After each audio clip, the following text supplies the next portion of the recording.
Hello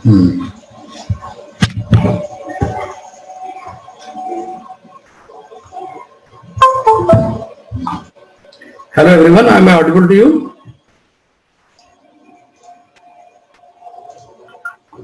सबको आवाज आ रही है? हाँ हाँ ओके, आवाज आ रही सबको? Hello, am I audible to all of you? कुछ आवाज की प्रॉब्लम है। Yes sir, you are audible. ठीक है ठीक है ठीक। ओके सो ये नया बैच स्टार्ट कर रहे हैं हिंदी मीडियम के बच्चों के लिए, स्पेशली जिनका छूट गया है, क्योंकि काफ़ी लोगों का छूट गया है। अभी एडवांस बैच जो हमारे चल रहा है टोटल इंग्लिश में, तो ये पूरा हिंदी में होगा। हिंदी में इसलिए होगा क्योंकि बेसिक आइडियोलॉजी जो है कि समझना एंड देन अप्लाई करना इजी है, क्वेश्चन को सॉल्व करना इजी है। बहुत सारे तरह के क्वेश्चन आ रहे हैं, तो क्वेश्चन यूनिट 1 से आप अगर देखेंगे तो दिस इज द सिलेबस। ये सिलेबस है पूरा, जिसमें कि ये आपको खुद ही पढ़ना पड़ेगा। Structure of atom, molecule, chemical bonds. Chemical bonds कितने तरह के हैं सबको पता है ना? आयनिक बॉन्ड होते हैं। कौन कौन से बॉन्ड होते हैं बताओ जरा तुम लोग? Ionic, hydrogen bond, electrostatic, van der Waals,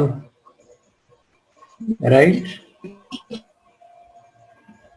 van der Waals, hydrophilic, hydrophobic होता है, स्पेशली हाइड्रोफिलिक में हाइड्रोफोबिक, है ना? तो आयनिक, इलेक्ट्रोस्टैटिक ऑलमोस्ट सेम ही है। हाइड्रोजन बॉन्ड, वंडरवॉल, दो एटम के बीच में जब मिनिमम डिस्टेंस होती है then this is called as the van der Waal. Hydrogen bond when जब एक काफी इलेक्ट्रोनेगेटिव एलिमेंट हो, जैसे फ्लोरीन, ऑक्सीजन, और उससे हाइड्रोजन जुड़ा हो, तो फिर ये होता है हाइड्रोजन बॉन्ड।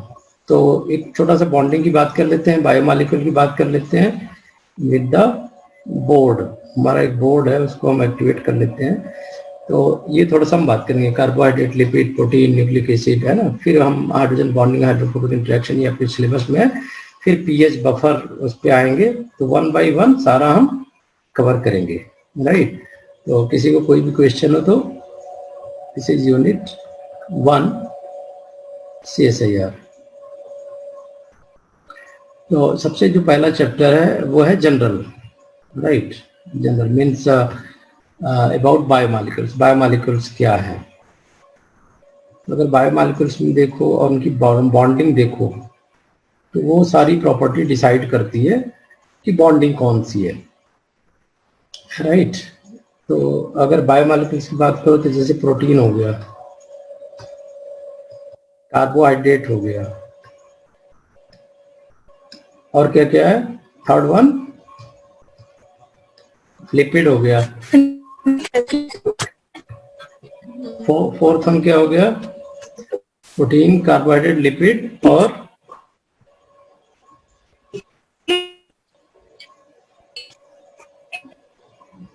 दिव्या तुम्हारी आवाज कट रही है, मेरे ख्याल से तुम्हारा इंटरनेट की प्रॉब्लम होगा। चलो कोई नहीं, फोर्थ कोई बताएगा? संजय कुमार, आवाज आ रही बेटे?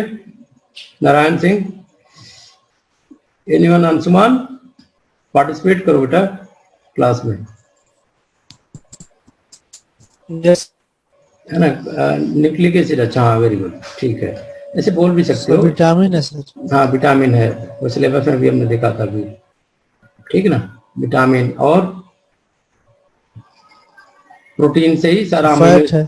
हाँ हाँ, फैट लिपिड में आ गया, फैट ये आ गया ना, लिपिड में fat, carbohydrate.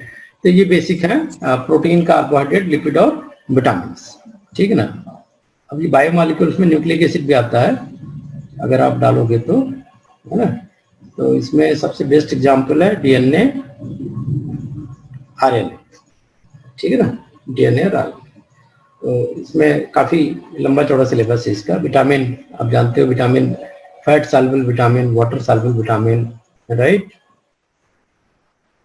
Fat soluble vitamin and then water soluble vitamin, okay? Fat soluble vitamin, water soluble vitamin. बेटे बंद कर लो वीडियो ना, वीडियो मुझे बंद ही करना पड़ेगा, वीडियो से डिस्टरबेंस होती है ना।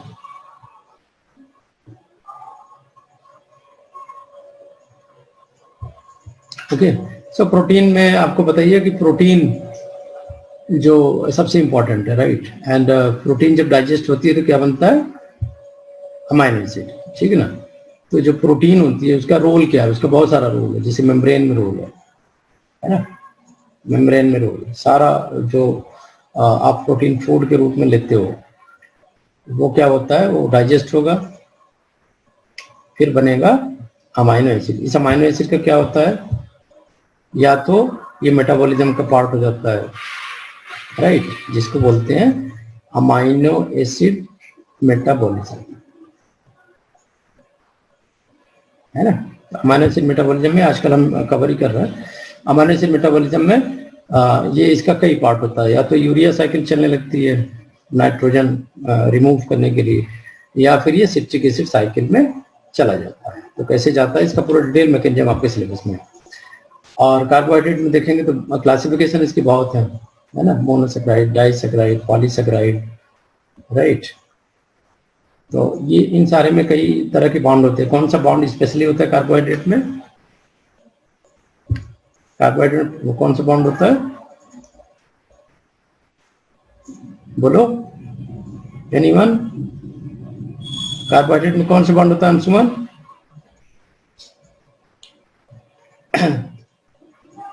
ग्लाइकोसिडिक बॉन्ड होता है ना, glycosidic bond, this is A glycosidic, yes, this is A glycosidic bond, ठीक है ना। तो प्रोटीन में कौन सा बॉन्ड होगा, पेप्टाइड बॉन्ड, बॉन्ड की बात करोगे तो। लिपिड में कौन सा बॉन्ड होगा बताओ, विच bond is present in the lipid?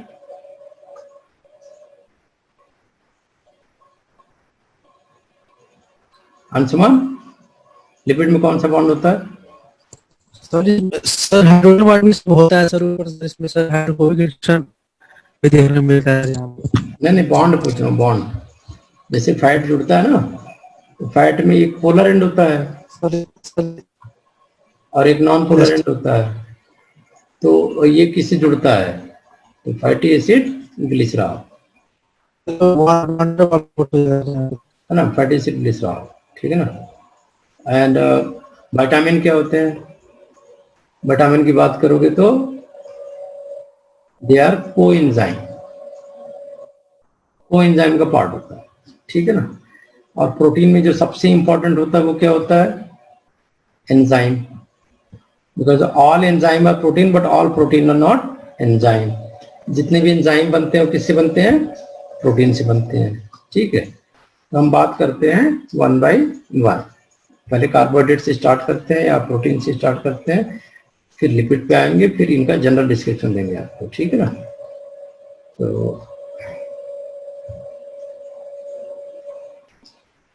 अगर आप देखो अमाइनो एसिड, प्रोटीन डाइजेस्ट होगा अमाइनो एसिड में, ठीक है ना, प्रोटीन डाइजेस्ट होगा तो अमाइनो एसिड बनेगा। बट अमाइनो एसिड का क्या रोल है, अमाइनो एसिड की फिजियोलॉजी समझनी बहुत जरूरी है, इट्स वेरी इंपॉर्टेंट। क्यों, क्योंकि अगर अमाइनो एसिड को देखो तो इनका पीएच 3 पीएच पे ये होते हैं, न्यूट्रल पीएच पे, हाई पीएच पे और लो पीएच पे, ठीक है ना। तो जब पीएच लो होगा तो इस पे कौन सा चार्ज आ जाएगा, पॉजिटिव। लो पीएच मतलब जब लेस देन 3 होगा, ठीक है ना। न्यूट्रल पीएच पे कौन सा चार्ज होगा, बराबर चार्ज होगा, पॉजिटिव और नेगेटिव। हाई पीएच होगा तो कौन सा चार्ज होगा, टोटल नेगेटिव। तो ये क्वेश्चन आता है आपको सीएसआर में कि मान लो अमाइनो एसिड है, ठीक है ना, और उसको पीएच 10 के ऊपर रखा है तो कौन सा चार्ज उसके ऊपर होगा, राइट। तो आपको सीधे सीधे बोलना है कि this is a negative charge, ठीक है ना। हाँ, low pH high hydrogen ion concentration, तो एक ये भी लॉजिक है कि अगर लो पीएच करते हो तो लो पीएच का मतलब pH is related to log of negative log of hydrogen ion concentration, ठीक है ना। pH क्या होता है, pH होता है negative log of hydrogen ion concentration, ठीक है ना। तो जितना pH ज्यादा होगा, जैसे अगर मान लो हमने कहा pH 1, pH3 एंड pH5। इसमें सबसे ज्यादा हाइड्रोजन कंसंट्रेशन किसके पास होगा अंशुमान, बताओ किसके पास होगा सबसे ज्यादा? pH1 के पास कि pH5 के पास? हाँ, सबसे ज्यादा हाइड्रोजन कंसंट्रेशन होगा pH1 के पास, pH5 के पास लेस होगा, है ना, और pH7 के पास बिल्कुल कम। Right right. तो इस तरह के भी क्वेश्चन आ सकते हैं। तो आपको ये पता होना चाहिए, बेसिक कॉन्सेप्ट है कि pH जितना कम होगा, लो pH जितना ज्यादा लो pH होगा उतना ज्यादा हाई कंसंट्रेशन होगी हाइड्रोजन आयंस की। ठीक है, तो ये pH की प्रॉब्लम आपको पहले पता होनी चाहिए। अब चलो एक कुछ बेसिक प्रॉब्लम आपको करा लेते हैं pH के बारे में, क्योंकि pH के बारे में अगर नहीं जानोगे तो ये पूरी बायोकेमिस्ट्री गड़बड़ हो जाएगी। तो pH के बारे में स्टार्ट करते हैं थोड़ा सा और कैलकुलेशन करते हैं। सपोज, हाँ स्क्रीन ब्लैक कर देते हैं। यस, तो अभी देखो, अगर मान लो हमने कहा कि हाइड्रोजन कंसंट्रेशन 10 की पावर 4 है, -4, इसकी pH क्या होगी? What will be it's pH? बताओ अंशुमान। हाइड्रोजन 10 पावर -4 pH 4 होगी। कैसे लगाया आपने? कैसे लगाया? pH equal to negative log of hydrogen ion concentration. ठीक है ना, माइनस, हाँ लॉग 10 पावर -4 कर दिया, तो ये माइनस माइनस प्लस हो गया, तो ये हो गया 4 log 10, तो इसलिए हो गया pH 4। इसी तरह से आप कोई भी pH आप निकाल सकते हो।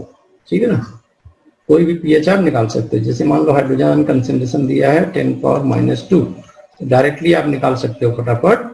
क्या होगा? pH इसका होगा 2। ठीक है ना, इसका क्या pH होगा? इसका 2 होगा। ठीक है ना, राइट। तो अब इसी तरह से अगर मान लो pH 2 दिया है, how will calculate hydrogen ion concentration? Tell me. अगर मान लो pH 2 दिया है तो हाइड्रोजन आयन कंसंट्रेशन कैसे निकालोगे? Any idea?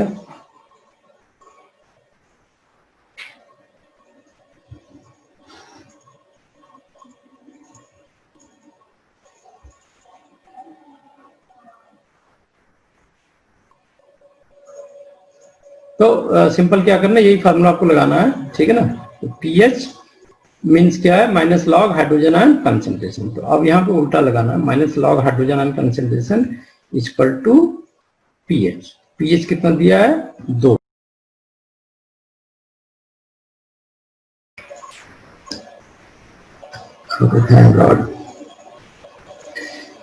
हेलो, अभी आवाज आ रही सबको? Hello, yes sir. हाँ ठीक है ठीक है। चलो, तो हाँ मैं बात कर रहा था हाइड्रोजन pH कैलकुलेशन की। तो pH में ये ध्यान देना है कि दिस इज हाइड्रोजन कंसंट्रेशन, ये हाइड्रोजन कंसंट्रेशन है। हाइड्रोजन कंसंट्रेशन को हमेशा मोल पर लीटर में लिखते हैं, ये पता होना चाहिए आपको। इसकी यूनिट होती है मोल पर लीटर। ठीक है ना, तो इसलिए इसको मोलैरिटी में हमेशा एक्सप्रेस होना चाहिए। इसके काफी एग्जांपल, काफी क्वेश्चन आते हैं CSIR में। तो pH का तो सीधा सीधा है कि जो भी हाइड्रोजन कंसंट्रेशन होगा आप सीधे यहाँ फार्मूला में रखिए, pH इक्वल टू नेगेटिव लगाओ हाइड्रोजन आयन कंसंट्रेशन। जैसे मान लीजिए हाइड्रोजन कंसंट्रेशन 10 पावर -4 है, तो आपने 10 पावर -4 को रखना है और आपकी pH कैलकुलेट हो जाएगी। लेकिन क्वेश्चन आता है कि कैसे कैलकुलेट करोगे जब pH दिया हो और हाइड्रोजन आयन कंसंट्रेशन को कैसे कैलकुलेट करोगे, ये क्वेश्चन है। तो इसके लिए मैं बताता हूं आपको एक टेक्निक। इसका फार्मूला फिक्स है। अगर मान लो to calculate,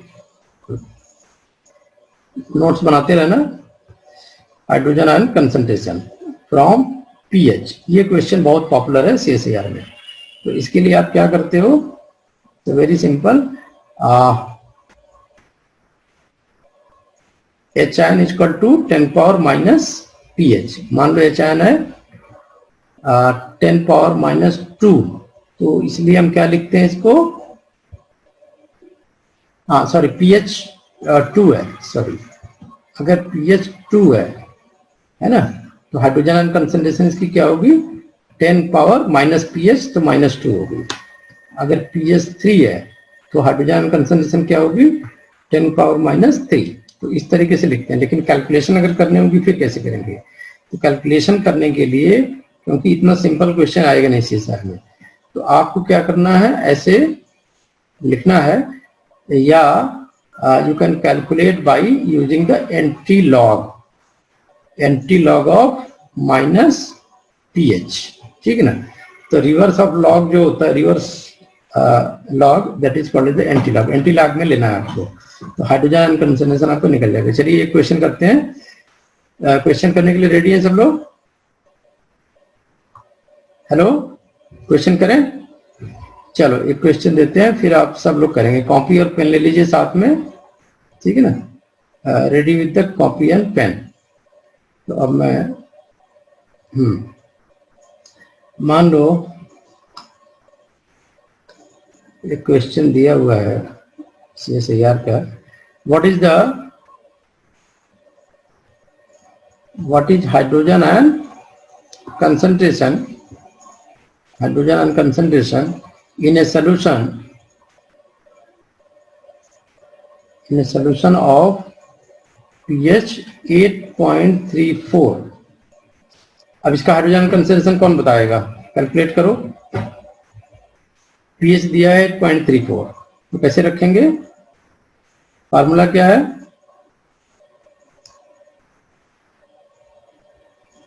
hydrogen concentration equal to minus log, sorry pH, ये pH हो गया ना, इसको डिलीट कर देते हैं ना।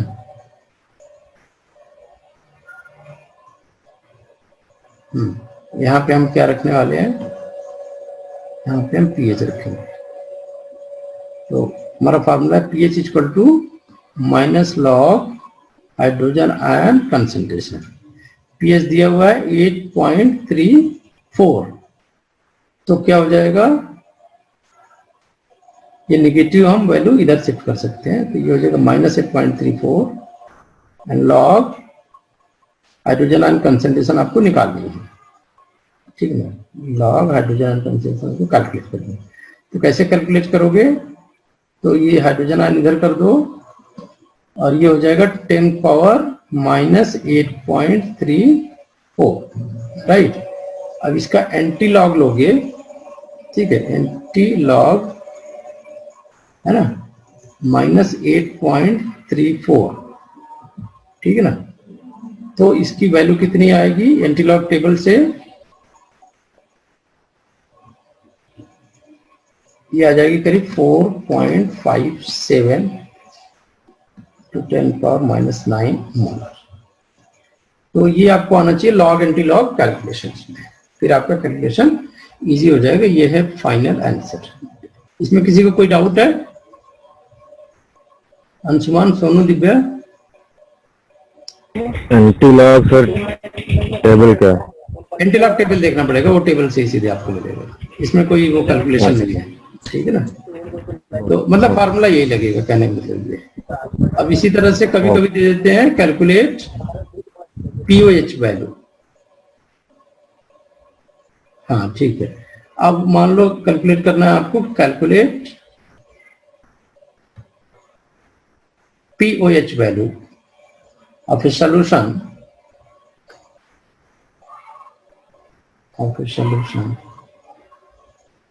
जहां पे कि हाइड्रोक्साइड आयन है,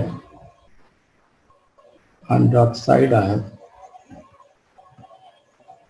equal to 4.82 into 10 power minus 5 molar. तो अब इसका pOH क्या होगा, तो pOH निकालने के लिए सेम फार्मूला आपका, ठीक है, minus log 4.82 into 10 power minus 5, ठीक है ना। तो अब ये ले आओगे, इधर हो जाएगा, है ना, माइनस 4.32 एंटी लॉग लेने पे, है ना।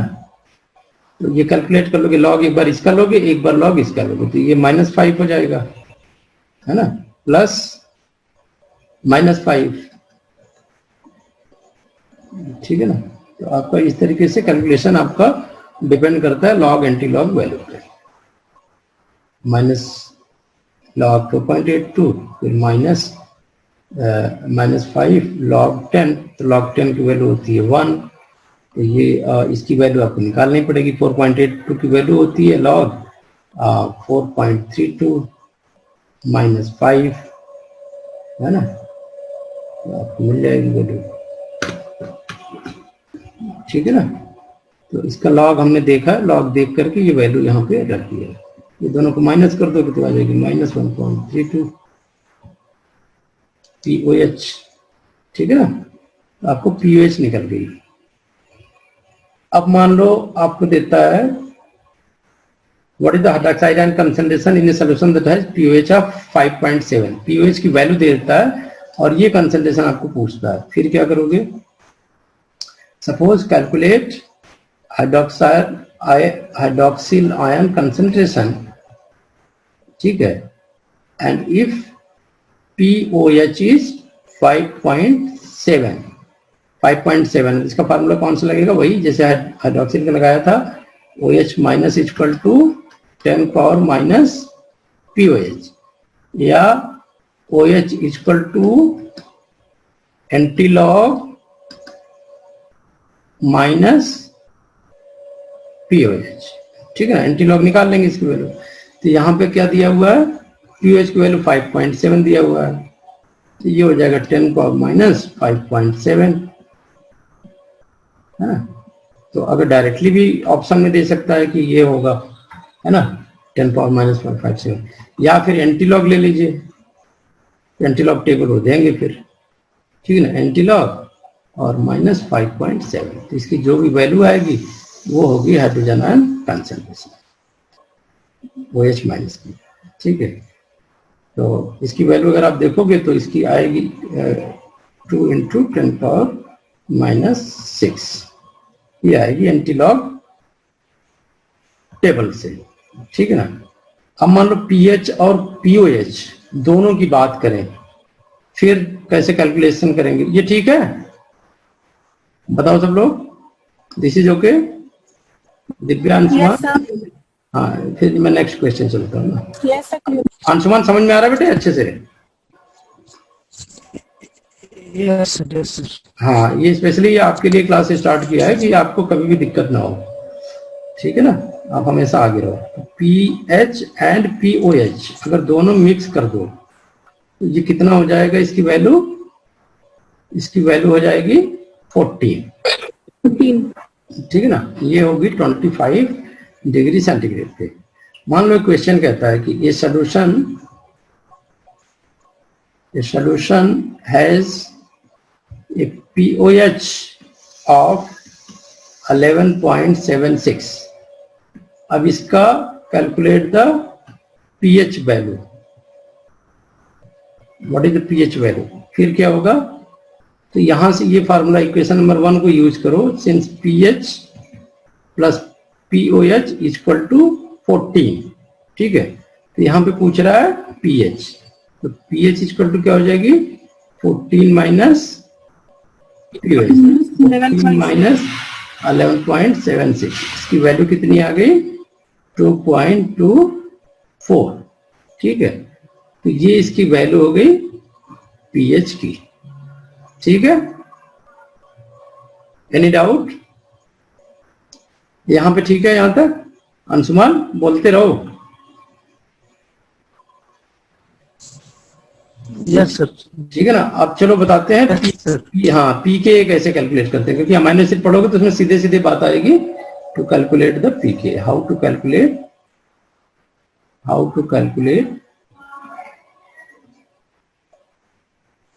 पीके। तो एक बात बताते हैं पी क्या होता है, पी का मतलब पता है, पी क्यों लिखते हैं, P means negative log of इसका मतलब होता है नेगेटिव लॉग ऑफ एनीथिंग, ठीक है, एनीथिंग। तो पी का मतलब होता है लॉग वैल्यू, नेगेटिव लॉग। इसी तरह से के ए का मतलब क्या होता है, जैसे मान लो तुमने HCl को ब्रेक किया वाटर में, डिजॉल्व किया, ठीक है, तो क्या बना, H3O प्लस बना, प्लस Cl माइनस बना। तो इसको हम क्या बोलेंगे, डिसोसिएशन कांस्टेंट। तो इसकी जो वैल्यू लिखेंगे के, डिसोसिएशन कांस्टेंट की वैल्यू क्या लिखेंगे के, और चूंकि एसिड को ब्रेक कर रहे हैं तो के, ठीक है। तो अब के जब लिखते हो तो प्रोडक्ट अपॉन रिएक्टेंट होता है या रिएक्टेंट अपॉन प्रोडक्ट होता है, बताओ। Product upon reactant. हाँ, प्रोडक्ट अपॉन रिएक्टेंट होता है, तो सीधे ये याद कर लो, प्रोडक्ट अपॉन रिएक्टेंट, ठीक है। इसी तरह से जब लॉग, जैसे हाइड्रोजन आयन था, उसका लॉग ले लिया, नेगेटिव लॉग हाइड्रोजन आयन, तो वो क्या हो गया, पीएच हो गया, है ना। इसी तरह से नेगेटिव लॉग के ले लोगे, के, तो ये क्या हो जाएगा, पीके। क्लियर हुआ अंशुमान, बेटे ये क्लियर हुआ कि नहीं आपको? हाँ ये क्लियर है ना। हाँ, पीके इक्वल टू माइनस लॉग के इज द इक्विलिब्रियम कांस्टेंट और आयोनाइजेशन ऑफ द एसिड, ठीक है। अब एक कैलकुलेशन करते हैं, कैलकुलेशन करते हैं। क्वेश्चन दिया हुआ शेषर का कि what is pKa of acetic acid,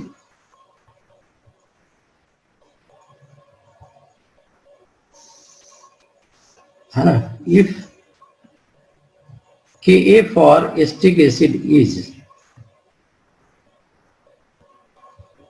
equal to 1.78 into 10 power minus 5।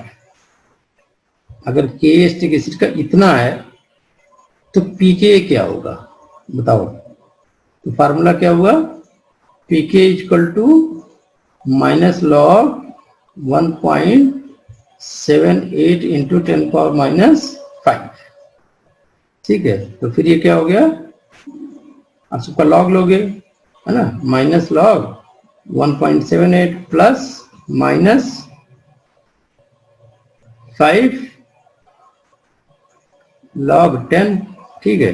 अब इसकी जो भी वैल्यू आएगी यहां लिखोगे, प्लस ये हो जाएगी 5, क्योंकि लॉग 10 इक्वल टू 1, है ना। तो इसकी वैल्यू आ रही है, कितने आना चाहिए, पीके 1.7 ना, हाँ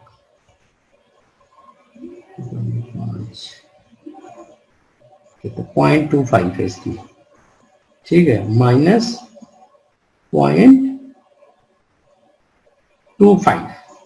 अब ये टोटल कैलकुलेट करोगे तो कितना बनेगा, 4.75, ठीक है ना। ये आपकी आंसर आ गई। तो इसी तरह से क्वेश्चन इजी नहीं, प्रैक्टिस की बात होती है, क्वेश्चन सारे वैसे ही टफ होते हैं, आपको प्रैक्टिस आना चाहिए। अब पीकेबी क्या होता है, व्हाट इज पीकेबी, पीकेबी मतलब equal to minus log ionization constant of base, ठीक है ना, इक्विलिब्रियम कांस्टेंट और आयोनाइजेशन ऑफ बेस, राइट। अब मान लो क्वेश्चन पूछता है what is pKb of methyl amine, pKb for methyl amine, जिसका कि केबी दिया हुआ है, Kb equal to 4.4 into 10 power minus 4। अभी कैसे कैलकुलेट करोगे, pKb equal to minus log 4.4 into 10 power minus 4। तो ये जब कैलकुलेट करोगे तो ये आ जाएगी करीब 3.36, ठीक है। अब रिवर्स देखते हैं, इतना क्लियर है अंशुमान, दिव्या? अभी फिर से कनेक्ट कर लेना अगर डिस्कनेक्ट होता है तो। क्लियर है सर। हाँ,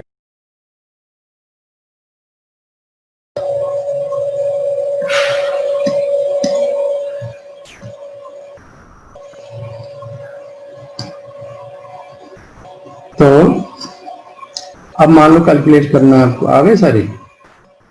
ठीक है,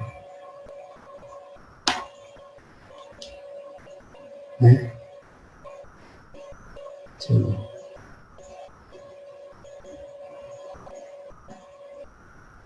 अब मान लो कैलकुलेट करना है,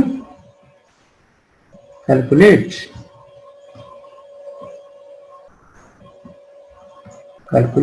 केबी फ्रॉम पीकेबी, ठीक है ना। तो केबी को कैलकुलेट करना है पीकेबी से, इसका क्या फॉर्मूला होगा? Kb equal to 10 power minus pKb, या Kb equal to anti log minus pKb. इसका क्वेश्चन है सीएसआर से, calculate value of ionization constant Kb. Kb क्या होगा for aniline, if pKb is 9.38। बड़ा सिंपल है, फार्मूला कौन सा लगाओगे? केबी इक्वल टू कौन सा फॉर्मूला लगाओगे? This one, Kb equal to 10 power minus Kb. Okay, तो अब कैसे करोगे? Kb equal to 10 power minus pKb. PKb दिया हुआ 9.38, ठीक है, 9.38। तो अब इसको कैसे कैलकुलेट करोगे? इसका क्या लोगे? Anti log. यहाँ पे क्या लिखा हुआ है? एंटी लॉग लेना है आपको, लेना है एंटी लॉग ऑफ माइनस 9.38। तो अब ये वैल्यू आ जाएगी करीब 4.17 इंटू 10 पावर माइनस 10, ठीक है। हेलो, कितना ठीक है बेटे? Yes sir. हाँ, अंशुमान नहीं Yes, है? sir. अच्छा, ठीक है, ठीक है। तो ये पीएच का कैलकुलेशन हो गया। ये बहुत प्रैक्टिस चाहिए, इसको प्रैक्टिस करोगे तो आपको बहुत अच्छे से आ जाएगी सारी चीजें। इसमें कोई बहुत मुश्किल नहीं है ना। बहुत ही स्ट्रेट फॉरवर्ड फार्मूला हमने बताया आपको कि कैसे एसिड बेस का कैलकुलेशन कर सकते हैं। एसिड बेस कैलकुलेशन में बेसिकली पीएच है, पीएच है, पीके है, पीकेबी है। अब आपको एक बताते हैं ना बफर का कैलकुलेशन, उसको कहते हैं हेंडरसन एशेलबेक इक्वेशन, ठीक है। बफर से पीएच कैसे कैलकुलेट करोगे, बफर कैपेसिटी क्या है ना। तो ये बड़ा इंपॉर्टेंट हो जाता है कि कैसे कैलकुलेट करोगे बफर के लिए। बफर क्या होता है, आइडिया है कुछ? What is the buffer? So the solution which avoid change pH. हाँ, अगर आप देखोगे तो बफर जो होता है, एक सेकंड, हमारे यहाँ लाइट चली गई है क्योंकि पानी बरस रहा है बहुत तेजी से। तो मेरा माउस कहाँ गया भैया? वाइट स्क्रीन पे बहुत प्रॉब्लम होती है, मेरे ले रहा है मुझे। चलो, बोर्ड, हाँ, नाउ दिस इज ओके। अभी देखो अब हम आपको बताते हैं calculation of pH in buffer.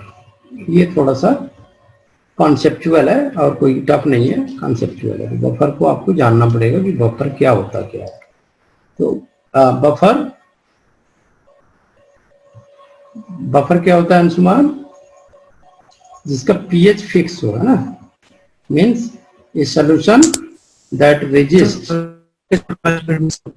हाँ, resist any change in pH. कोई भी पीएच चेंज होने नहीं देगा, ठीक है ना। तो अगर मान लो आपने थोड़ा सा एसिड भी डाल दिया तब भी पीएच सेम रहेगा, और थोड़ा बेस भी डाल दिया तो भी पीएच सेम रहेगा, ठीक है। Buffer usually consist of weak acid and ये क्या होता है, ये कॉन्सेप्ट पे प्रॉब्लम आते हैं, ध्यान देना, ये भूल गए तो फिर न्यूमेरिकल नहीं लगेगा।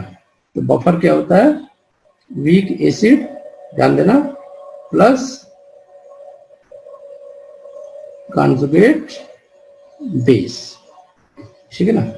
तो कैलकुलेशन जो करते हैं, calculation is basically based on the ionization of weak acid in water. Ionization कैसे करते हो, वीक एसिड कैसे डिसॉल्व होता है वाटर में, ये इंपॉर्टेंट मैटर है ना। जैसे फॉर एग्जांपल इसी के एक्सप्रेशन को हम एक्चुअली न्यूमेरिकलाइज कर देते हैं, न्यूमेरिकल फॉर्म में लिख देते हैं। जैसे हमने कहा एसिड है HA, इसको हमने डिसॉल्व कर दिया पानी में, क्या बना H3O plus plus A minus, ठीक है। ये क्या हो गया, A माइनस, माइनस क्या हो गया, बेस ऑफ वीक एसिड। हाँ ठीक है ना। अब बोर्ड को देखो कितना ब्यूटीफुली मिटा रहा हूं मैं अच्छा लग रहा है, देखो चांद की तरह सितारे की तरह चमक रहे हैं। ये बोर्ड बहुत मस्त है, इसमें लिखो मिटा दो, है ना, सब कुछ ब्यूटीफुली लिख सकते हो। चलो, तो H इक्वल टू, हाँ ये एसिड हो गया, ये कॉन्जुगेट बेस हो गया, ये हो गया एसिड, ठीक है, यही ना, conjugate base.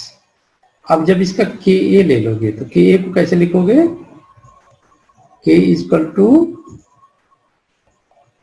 H3O plus multiply A minus upon ये, पानी का तो लेंगे नहीं, ठीक है ना, पानी का तो 1 ही हो जाएगा, तो ये हो गया Ka, ठीक है ना।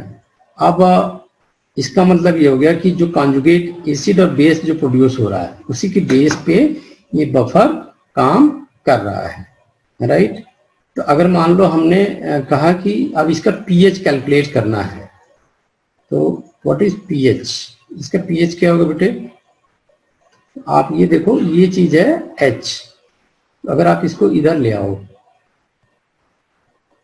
इधर ले आओ, तो ये क्या हो जाएगा, Ka, ये क्रॉस मल्टीप्लिकेशन हो जाएगा ना, K into HA upon A minus, यही होगा ना, बोलो। तो इसको दोनों तरफ लॉग ले लो, नेगेटिव लॉग, तो ये क्या हो जाएगा, फिर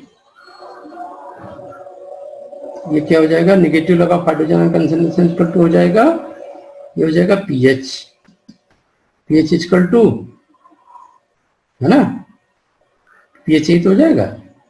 और फिर ये क्या हो जाएगा, नेगेटिव लॉग ऑफ के, पीके, है ना, और plus minus log HA upon A minus, ये सही है गलत है, बोलो, ये आया कि नहीं अंशुमान, हेलो बेटे, आवाज आ रही है, ओपन रखो ना माइक, हाँ हाँ, यस सर, इट इज ये क्लियर है ना, या डिस्कनेक्ट हो गया,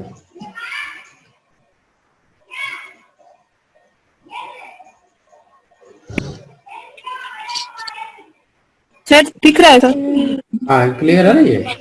अब इसके बेस पे न्यूमेरिकल दे रहा हूँ, ठीक है, यस सर। अब न्यूमेरिकल लगाते हैं, ठीक है अंशुमान, न्यूमेरिकल लगाएं इसके बेसिस पे। आई थिंक ही लेफ्ट, हाँ? क्या बोल रहे हो, sir I think he left sir. अच्छा ही लेफ्ट, तुम बोलो, हाँ इस पे, हाँ तो अब क्वेश्चन में लिख देता हूँ, इस पे कैलकुलेशन करते हैं। फॉर्मूला याद रखना, pH equal to pK minus log HA ऊपर रहेगा, A माइनस नीचे रहेगा, ठीक है। यही लोग उल्टा कर देते हैं, इसको उल्टा नहीं करना, जब उल्टा करेंगे तो उसका साइन भी चेंज होगा, वो ध्यान रखना, ठीक है। तो इसको खत्म करते हैं। अब क्वेश्चन है कि buffer solution made by dissolving, एक बफर सोल्यूशन है, इसको बनाया bye dissolving 10 gram sodium acetate sodium acetate और इसको डिजोल्व कर दिया 200 ml 1 मोलर एसिटिक एसिड में। ठीक है, 1 molar 200 ml 1 molar acetic acid में। ठीक है, assuming the change in volume, assuming change in volume when sodium acetate is not significant, when sodium acetate is not significant।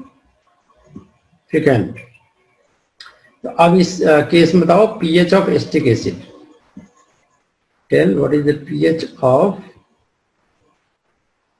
Acetic acid oblique sodium acetate.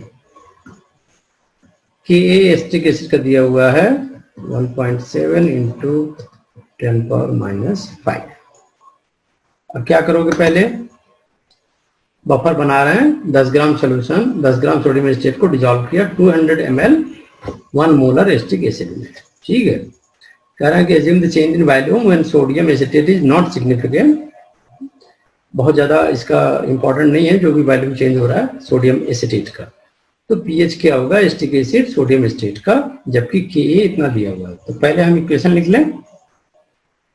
पहला सबसे बढ़िया procedure क्या है, right the equation. Equation को क्या करोगे, किसको dissolve किया, CH3COH में डिजोल्व किया है ना एसिटिक एसिड में। तो एसिटिक एसिड और वाटर अगर मान लो डाल दो तो क्या होने वाला है ना, क्योंकि ये तो हम पहले ये तो डिजोल्व कर रहे हैं ना इसमें।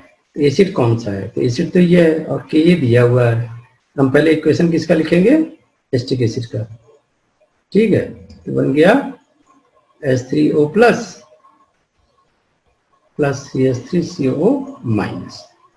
अब H3O जो है क्या लिख सकते हो, Ka, क्योंकि यहाँ पे Ka होगा और मल्टीप्लाई बाई क्या होगा, है ना, क्या होगा बोलो, ये होगा क्योंकि क्रॉस रिएक्शन होता है ना। तो CH3COOH होगा। ये भी खत्म हो गया और ये इनसिग्निफिकेंट है, लेकिन इसको इनसिग्निफिकेंट नहीं मानेंगे, इसको नीचे ले लेंगे CH3CO माइनस। तो ये आपका इक्वेशन बन गया।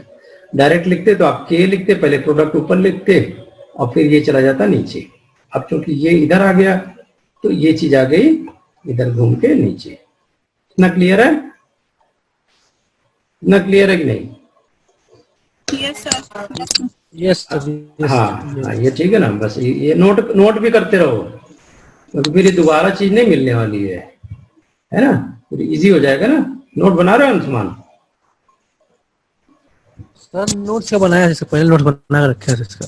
ना, ये काम कभी मत करना। जब भी पढ़ाया जाए, ठीक है, पहले के नोट बनाया भूल जाओ। पहले के तो बहुत कुछ पढ़ाई कर रखे हैं और 6 लाख बैठते हैं, निकलता किसी का नहीं है 6 से। तो अभी जो पढ़ रहे हो मेरे साथ ही लिखना है आपको। क्योंकि कल का मान लो सेम प्रॉब्लम आ गई, फिर क्या करोगे? तुम कहोगे अरे तुम भूल गया जरा सा। इतना बड़ा रिस्क मत लो बेटे, है ना। हमने बताया ना सब कुछ वापस आ जाएगा, पैसे कमाल होगे। 35,000 रुपए पर मंथ सैलरी है JRF निकलने पे, लेकिन टाइम नहीं आएगा। देखो दिव्या बैठी पूरा नोट कर रही होगी, मुझे पता है। दिव्या नोट कर रहे हो ना सारा? Yes, sir. हाँ, ऐसे नोट करना बहुत इंपॉर्टेंट। क्या जाएगा, एक पन्ना ही जाएगा और क्या जाएगा, लेकिन दिमाग में उससे जाता है। जब तक लिखते हो तभी दिमाग में जाता है, नहीं लिखते हो भूल जाता है। अब जैसे मैं डिलीट करूंगा सारा चला जाएगा, फिर आपके दिमाग से भी जाएगा। ठीक है ना, तो लिखना कभी नहीं बोलना।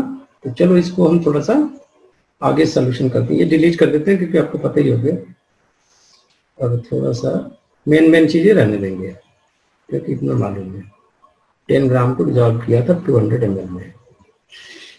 चलो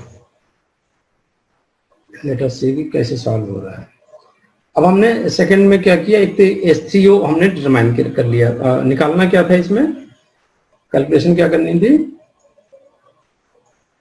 pH निकालना था। ठीक है ना, हमें यहाँ पे पीएच ही निकालना था।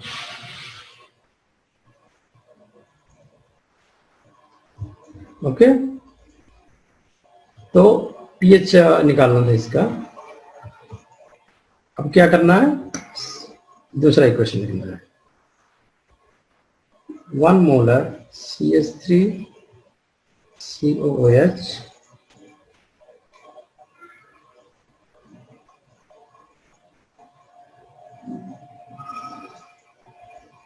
और 200 ml था, ठीक है। नंबर ऑफ मोल आपको निकालना है जो आपको आपने ये किया है, 10 ग्राम को डिसॉल्व किया है 200 ml 1 molar acetic acid. 1 molar acetic acid था, 200 ml था इसका, ठीक है। ओके, अब इसको कन्वर्ट कर सकते हैं क्या 1 लीटर में। 200 ml 1 मोलर एस्टिक एसिड, इसको कैसे कन्वर्ट करोगे, मोल में कितना मोल में होगा, तो मोल में क्या करते हैं, वेट अपॉन मॉलिक्यूलर वेट, ठीक है, यही ना। मोल कैसे होता है, मोल Yes, sir. Weight upon molecular molecular weight, ठीक है ना। weight. तो हाँ 10 ग्राम हमने डिजॉल्व किया, इसका मॉलिक्यूलर वेट है 82, ठीक है। तो ये करीब कितना हो गया 0.122 मोल सोडियम एसिटेट, सोडियम 0.122 मोल सोडियम एसिटेट, ठीक है।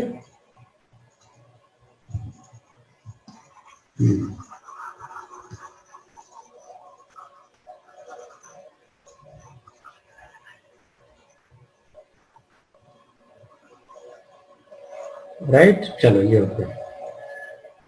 तो ये लास्ट प्रॉब्लम कर रहे हैं, फिर इसके बाद कुछ न्यूमेरिकल दे देंगे, फिर आप लोग घर से कर लेना। अब क्या करना है, H3O कैलकुलेट करना है। हमने इसका फॉर्मूला निकाला था कि के दिया है 1.7 इंटू 10⁻⁵, ठीक है। अब हमने क्या किया, के इक्वल टू क्या था याद करो, हाँ H3O equal to K then concentration of acetic acid. Concentration of acetic acid कितना आ गया 0.200 ml, क्योंकि पर लीटर में कन्वर्ट कर दिया 0.200 ml अपॉन, और ये ले लिया 0.122 मोल जो कैलकुलेट किया था, ठीक है।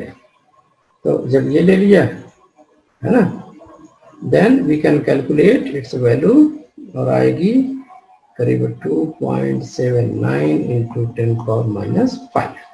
अब पीएच में कन्वर्ट करोगे तो ये हो जाएगी 4.56, क्योंकि लॉग ले लोगे ना, ये तो हाइड्रोजन आना ही, ठीक है।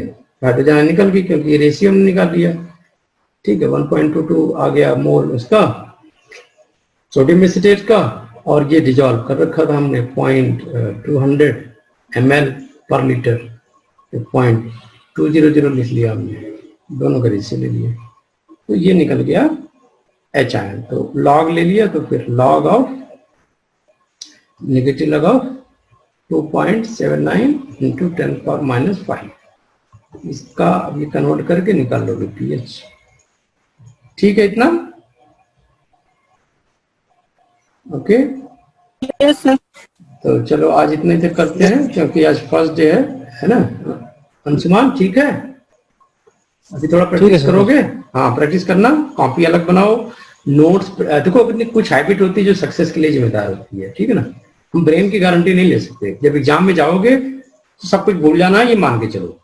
तो याद कैसे रखेंगे, अभी जो नोट्स बनाओगे यही पन्ना पलटोगे, उस समय याद आएगा, ठीक है ना।